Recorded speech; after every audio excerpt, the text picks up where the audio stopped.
there were no groundbreaking solutions. Yes. So we do want to find a way, a vehicle, to say, how do we make enough noise to get the seat at the table to be listened to, because it's very important that we actually have a women's voice and a united women's voice in places of leadership and where decisions are being made.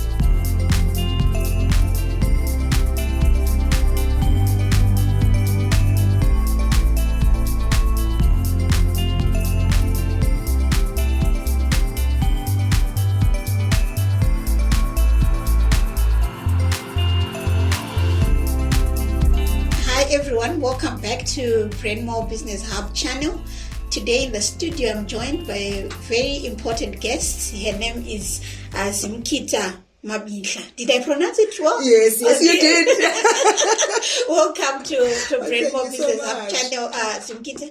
So just as a way of introduction to our viewers, Zimkita is the audit partner at KPMG, and she's actually the chairperson of an organization called African Women Movement, AWM in short. Welcome. We are very honored to be here in the studio. Thank you for having me here. It's quite an honor, actually. No, thank you very much. Thank you. Just to kick off our conversations, Zimkita, you are a leader, right? So can you share your personal journey to become a leader? You are an audit partner. Can you share your personal journey to become a leader?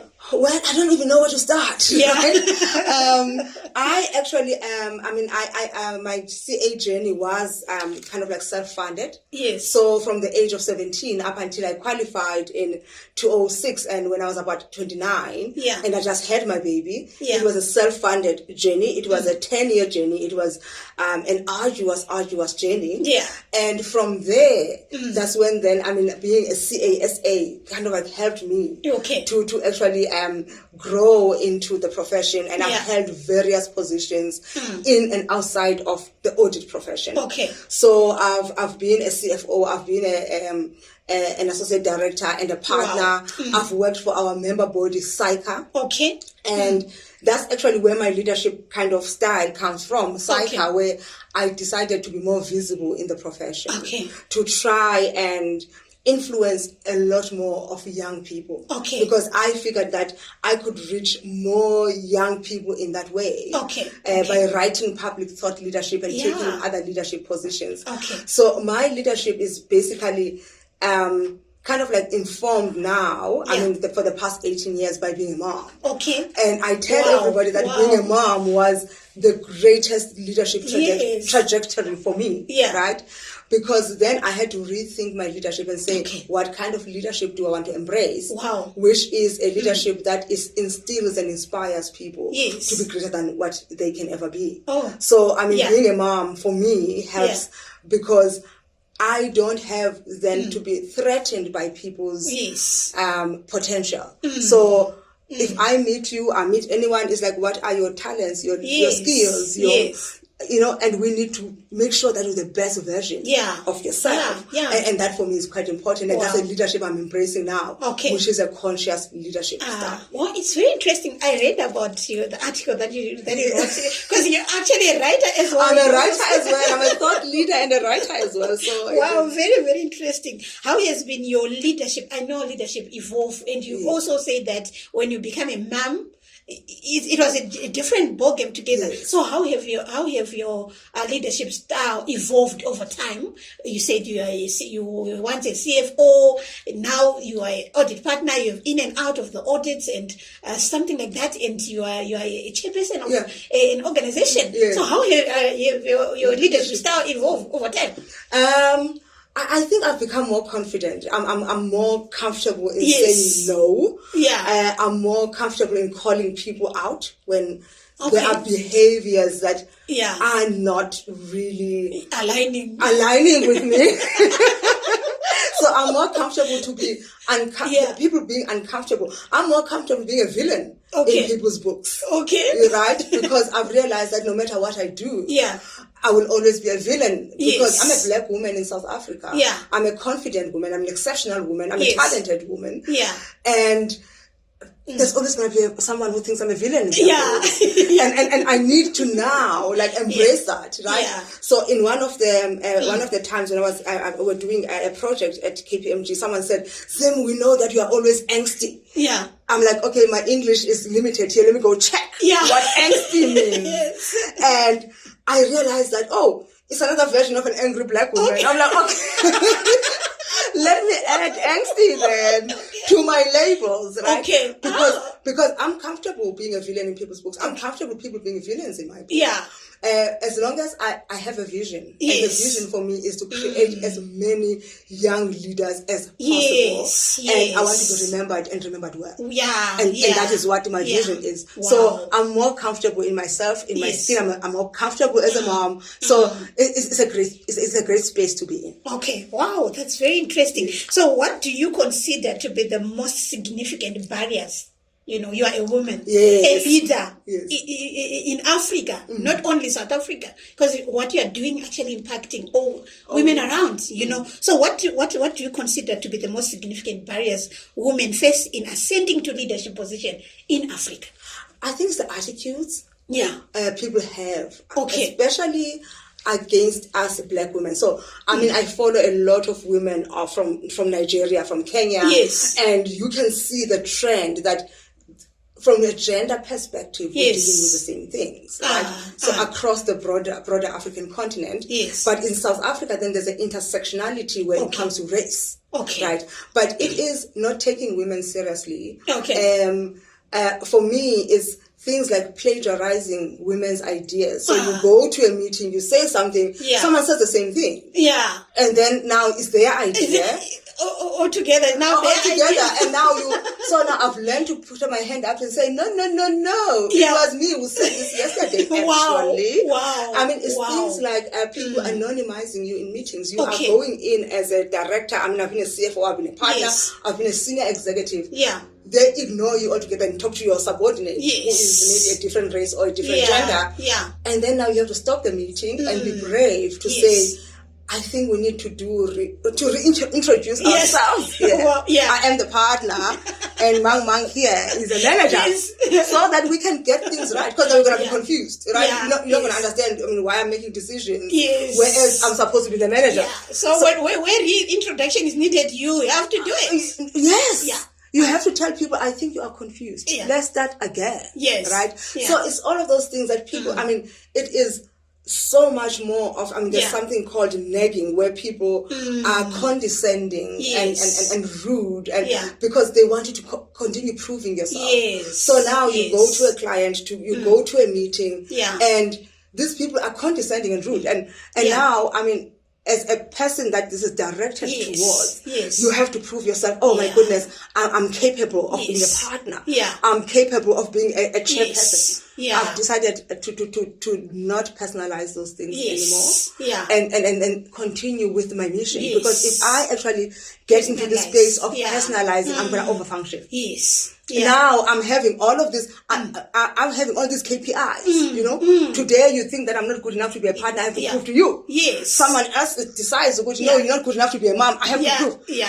I don't do that anymore. I think it's barriers. Yeah, those are the barriers, and they are real in our lives. Real barriers, and no one prepares us for it because we think that by the time you get to your executive level, you magically these things are going to disappear. Yeah. Right? You're not going to have people talking over you anymore or not remembering who came up with the ideas. Yes. And we're not prepared to actually call people out because we don't want to be difficult. Yes. I've decided to embrace being difficult. Yeah. Wow. So that I can really get my points across. I think to the women that are following the leadership, learn from Zimkita. I'm writing a lot of these things because I want young women to get there and be prepared. And I mean, they need to understand the burdens that they will face. Yes. Right? They need to understand what the system is going to put on them. Yeah. Because I think one of the reasons why we had such high attrition when it came to women in leadership, and you are a business owner,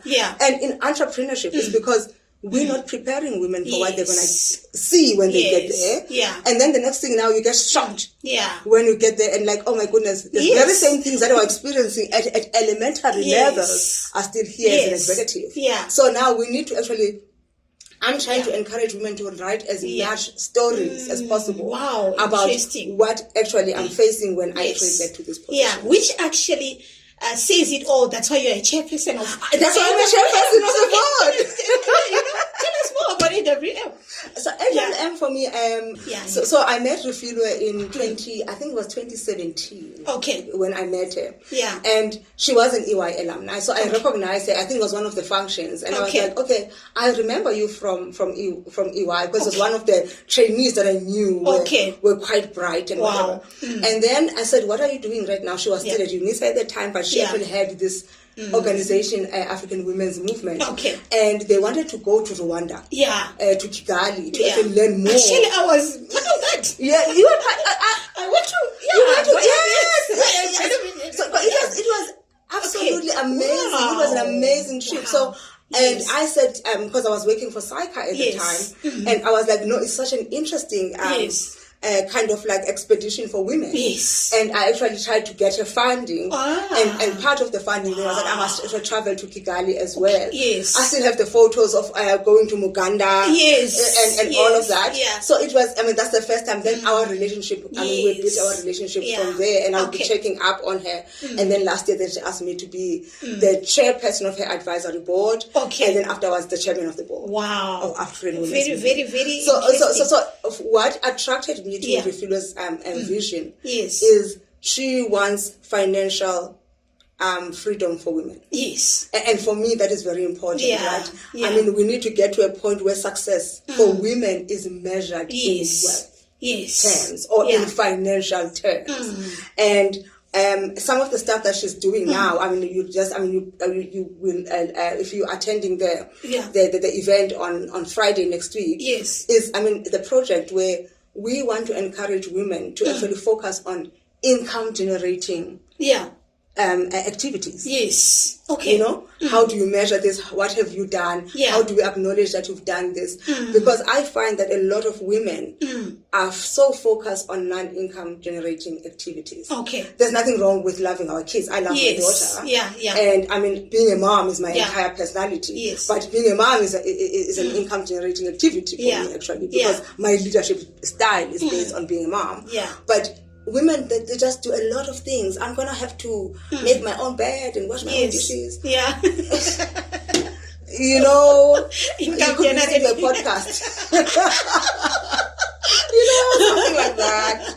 So, focus on things like a thing of thought leadership. Yes. Investing in your presentation skills, your public speaking, and all of those things. Wow. So for me, I would love to see women really focusing on income generation and creating financial wealth or success that is measurable in financial terms. Oh, wow. That's very interesting. So to our viewers, follow AWM.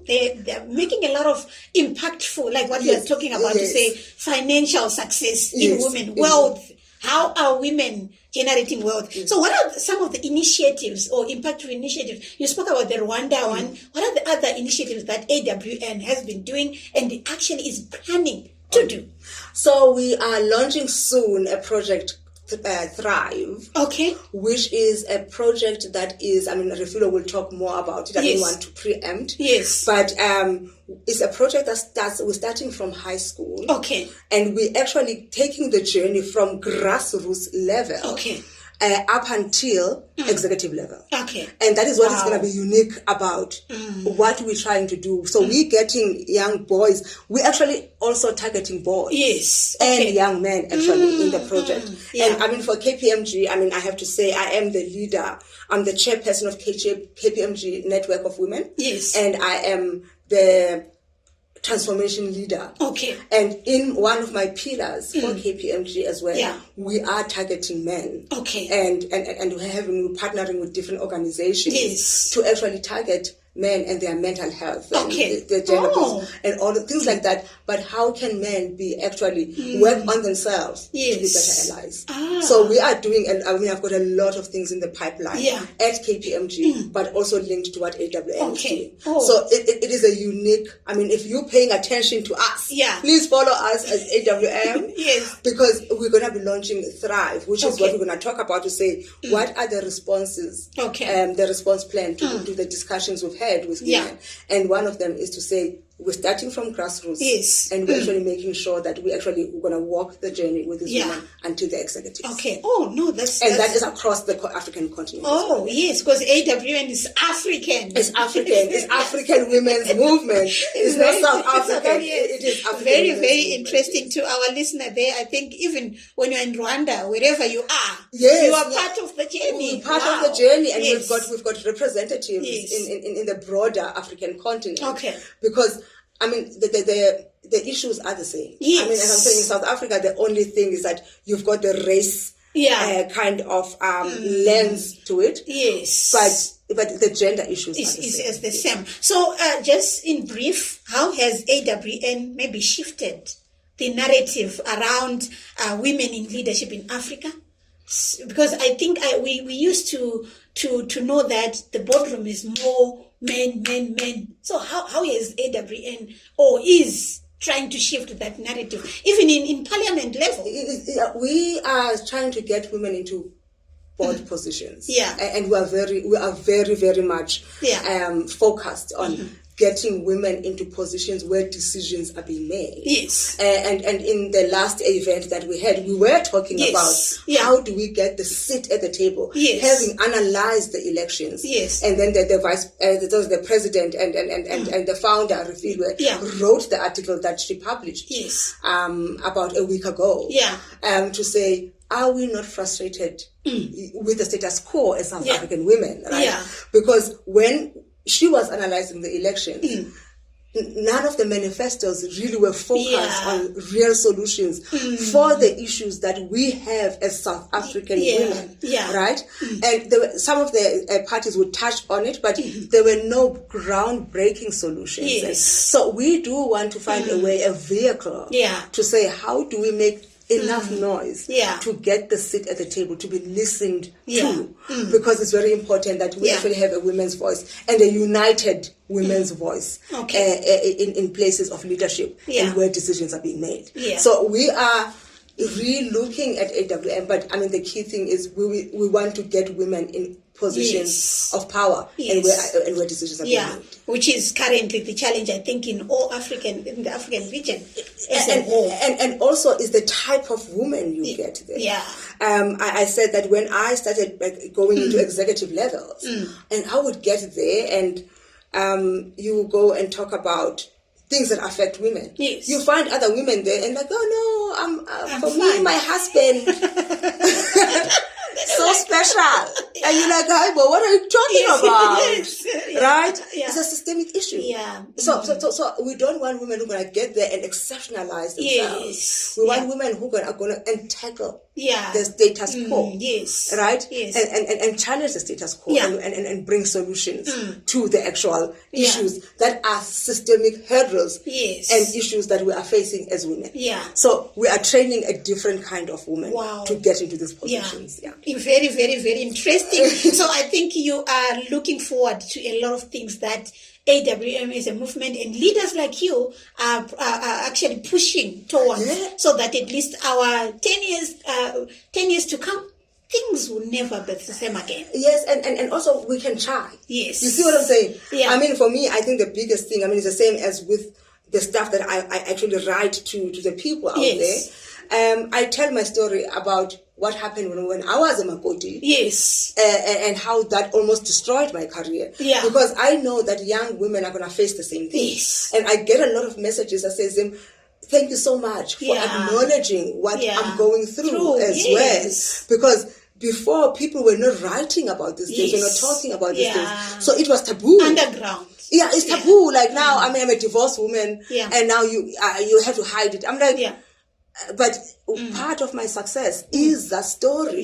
Because my success, I mean, the genesis of my success in the past 18 years has been the fact that I extricated myself from that system. You know what I'm saying? Because it was not fit for purpose for me anymore. But I have to write and tell women that you can leave situations where they no longer serve your career purpose. Because each situation has a purpose, but it's not serving the purpose. It's not serving the purpose anymore. Fit for purpose. it's no longer fit for purpose. Interesting. So looking at this, Azim, how can the government or organization create inclusive, supportive environment, for women to thrive? I know you're running it, Thrive. So how can government partner or even organizations? I think for us, one of the things we'd like to do is to start in schools. Yes. So we would obviously like to influence the education policies. Yeah. We would like to make sure that whatever we do eventually, if it's tested and proven to work, yes, it's actually part of the curriculum for young girls and young boys at school. Yes. And for me, when it comes to government, is can you listen to women's stories? Yes. And it would be the same message I would send to corporate. Yeah. Right. Even today, as an executive, I'm turning 47 next week. Wow. 47. I'm still dealing with the same things I dealt with when I was in my 20s. And people invalidate your story. Yeah. So you tell people that this is what is happening. People, someone, about, I think it was 3 months ago, says to me, it's a white guy. Yeah. And then says, Zimkita, you're not always under attack. Yeah. And as he's saying this, he's talking over me in front of subordinates. And I'm like, the self-awareness that is lacking, right? Yeah. You are attacking me for actually saying, so I was not even arguing. It was a matter of, let us tell our side of the story as a component team. Yeah. You're not under attack. And I'm like, but you are attacking me. You're attacking me.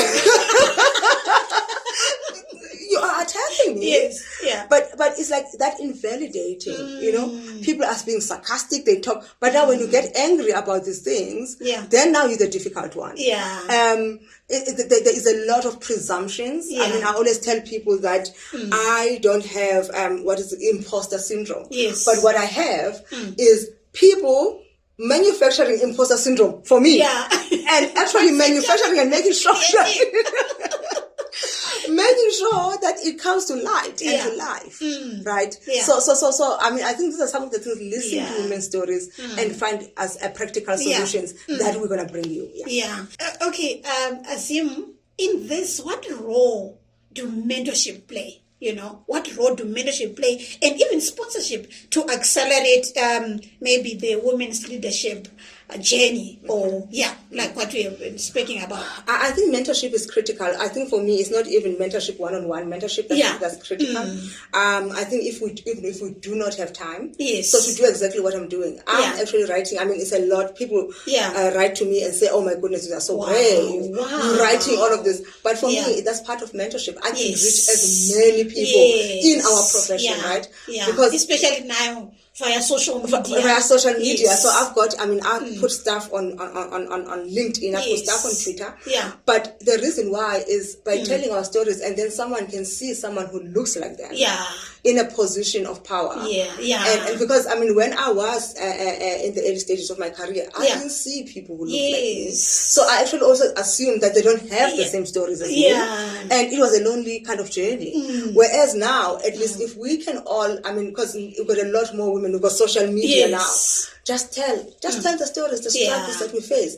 And also make time though to actually sit down with young people. I actually in December I spent about 2 days last year just having these calls and meetings with young people and traveling to actually go see them and talk to them and the difference that it makes. And I'm not a person who's big on mentorship because not like the time. I don't have the time. But what I do though is to make time to listen. So I always say to young people, okay, I'm giving you my number, my personal number. You send me a message. You can send me 50 messages, right? And say, Zim, it's critical that you make time. I will make time. But once I do it as a structured mentorship program, then I'm gonna feel like I don't have time. Whereas I've mentored so many people. What you are saying now, but social media. Social media and going to see them personally. At work, when I see, I go to the managers, if they call me, I sit with them for an hour. So when it's like a matter of like, I just need to understand, how are you doing at KPMG right now? How are you doing in your job at EY, at Deloitte? It doesn't matter. And then they will speak to you. Then that 2 hours is very valuable and I will make time. And then I will actually have impact in that way. So mentorship and sponsorship is very critical. And I'm hoping that a lot of us women will make time to actually mentor young women. To the leaders women leaders, your time, even if 5 minutes to write a story or an impact that you are making in other people's, is mentorship. It's mentorship on its own. Yeah. And it's easy as that. Just write, just tell me how your day was today. Right? Then I can say, I can actually resonate with that story. Yes. You know, and I know what you do on a daily basis. What do you do as an entrepreneur, as a leader of an organization? Yes. I mean, you don't have to tell me your financial issues or whatever. But I want to understand. I mean, how does it feel? You go out there, you are a young black woman, you're getting clients for your business, you know, and how does that look like? And what are your secrets to kind of like success? That is very important, I think, for young women who wants to follow your path as well. Very interesting. So I think in that doing, we knowing or not knowing, you are creating a legacy. Yes. You know, that people will be saying, oh wow, if it wasn't, some people might not come to you. Yes. If it wasn't for you sharing your journey or even giving the highlights, I was not going to be where I am, you know, and see that impact. You see, I didn't know you. Yeah. And I was, when you talk about one, I'm like, wait there again, but I was there, you get what I'm saying? Yes. So, but you see the impact that you made to women. On that day. Yeah, on that particular expedition, you know, it's very, very powerful. Yes. So thank you for that. So, you are creating a legacy via AWM and you yourself as a leader. People will be like, oh, if it wasn't for Zimkita, I wouldn't be where I am. You know, without knowing or knowing, you are creating that legacy. So tell me, Zimkita, how does AWM plan to ensure sustainable pipeline for female leaders into the future? So maybe you can touch a bit on that. Yeah. Yes. And okay, starting with legacy, and that for me is very important because I always say that for me, my legacy is very simple. I want to be remembered and remembered well. Yeah. Right. And I'm saying that my daughter, I'll say the narcissistic part of me.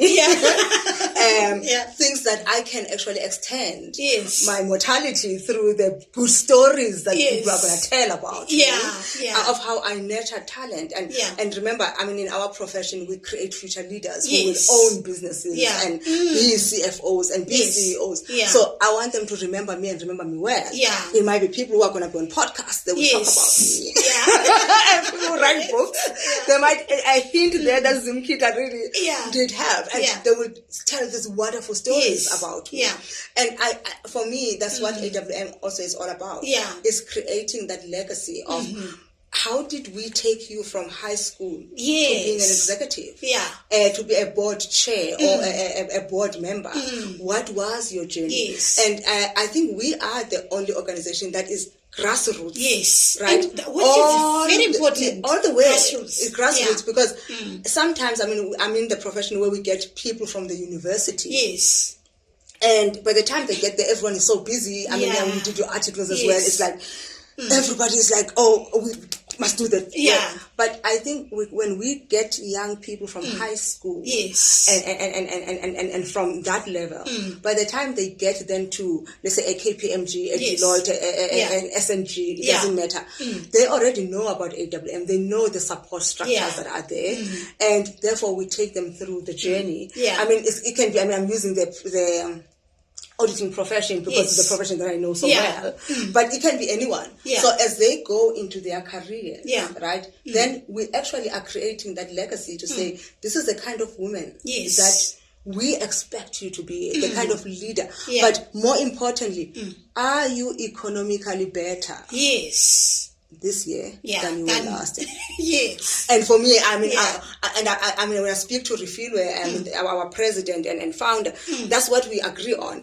We want financial independence. Wealth created for women. We want, are you economically better off than you were in the prior year? And that for us, I mean, hopefully then the legacy we're going to create is a number of women. I think Refilwe, I mean, when I first met her, she had a big number, 10,000 leaders or something like that. But it's women who will have affirmative answers to that question. Okay, so that's very interesting, Zim. Are you, if you forget anything on this one, are you economically better than you were in the previous year? Yes. And I like it that you are saying you are targeting grassroots to take them with. Because catch them young. Yes, let them embrace the process and the process, knowledge of knowing that I can be a leader. Yes. One day. Very, very powerful. How can individuals or or organization, they say someone hear about AWM and they say, oh, wow, this organization is doing so well and great. Yes. How can they contribute to this huge mission that you are sitting with? Okay, but for the young women across the African continent, obviously, we would like for them to be members of AWM because we are creating this program for women. Yes, and we will go to the schools and actually talk to the teachers and everybody there. Yes. But for women, we would like them to embrace the journey with us, right? So to be members of the organization, and then we were going to go out to corporations as well and talk about the vision that we have, because we really want to be a voice that is distinct when it comes to women empowerment in South Africa and the broader African continent. So we will go to corporates as well. We are trying to get to some of the board members, some of the executives to say, please support us in this journey. We need funding, we need this. But they have to buy into the dream. Yes. So we don't want people who are going to be like, okay, we're going to do it because it's just, it's going to be a good... They have to buy into the actual... the vision should... They should align with the vision. And see and understand what... And they can see a board that has women in their companies, right? So we're actually trying to get to a point where can we work with women even within the organization, and then they can actually end up in the positions of power within the organization. Wow, very, very interesting. Very, very interesting. So I think everyone, whether you are not yet at the position of power and you want that empowerment, be a member. If you are corporate, you are women successful, support the cause. Come on board. And so you can, I think another thing is what you talked about is very important. You can mentor young women, right? Because if you're already an executive and then you can come and impart your knowledge. We're going to have a lot of programs where we would love for the executives to kind of like observe, like case studies and all of those things that we're creating. So we would like, people who are already in leadership positions to observe and say, okay, this is where you could have done better. Come, let me give you feedback. Wow. And then let me be your sponsor and all of those things. So we are actually, so it's a big dream and for everyone. A big vision. Yes. And everyone can have a pie into contributing and women empowering women. Wow. And that for me is very important, that I think some of the solutions that are going to be impactful have to come from women. Yes. And then we have to be at the forefront of leading the movements. Wow, interesting. So just in conclusion, Zimkita, I feel like we should go on and on.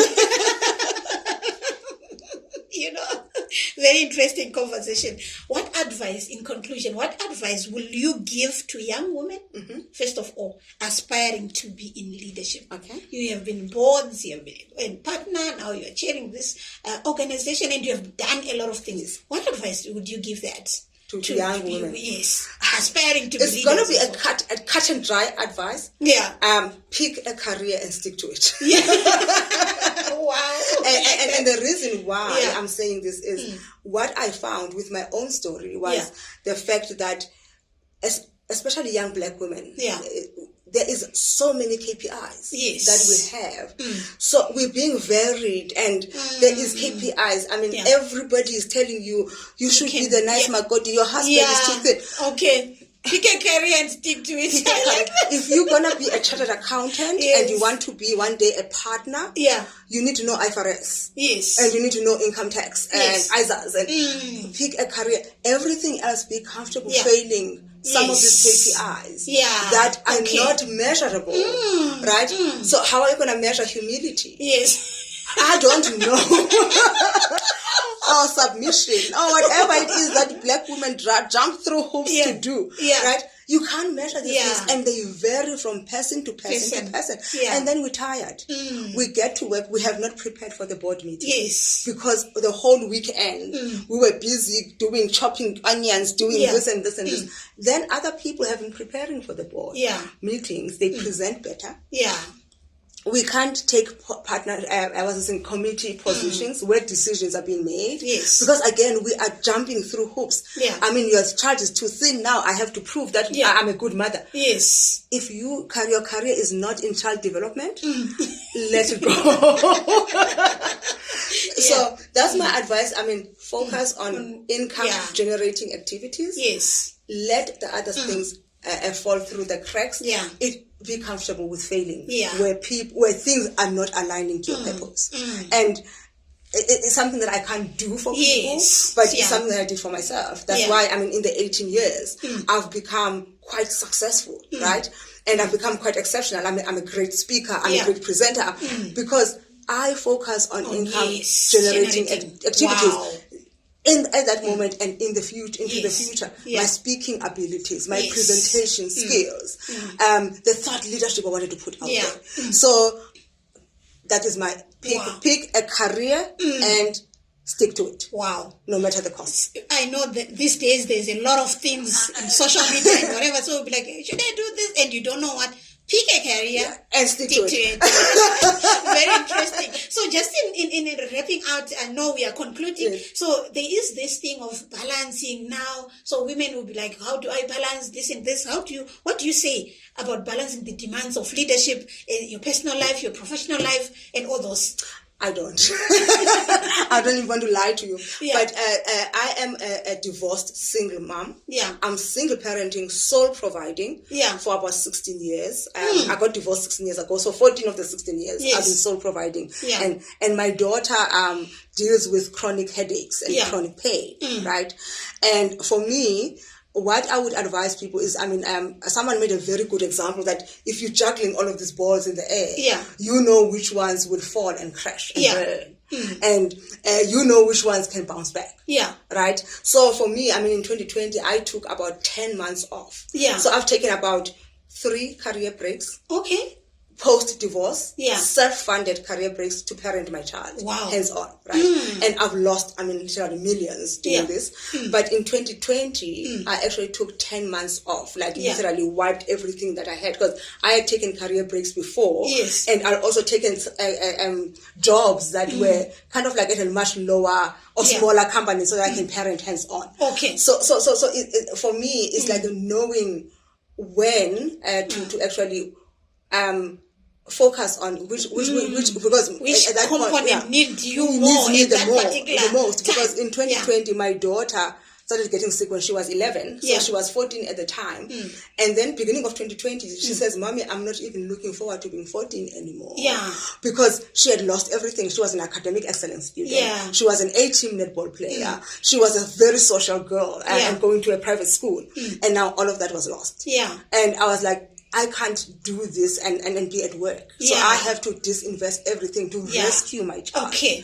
Right? And to be there and hands-on parent. Yes. And now my daughter is 18. And I'm looking at her. I mean, she's one of the most and stable young women. Yeah.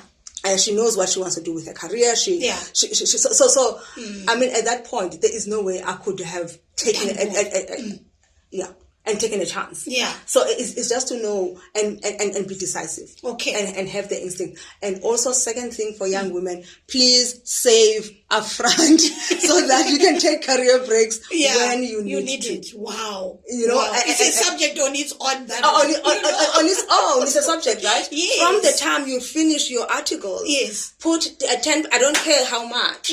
Don't tell anyone about it. Put it on the side. Yes. Because if you have kids and as a mom, you would want to take time off. Yeah. And that for me, that's how I balance my life. If I feel like things are overwhelming, I will take a career break, but it is costly. Yes.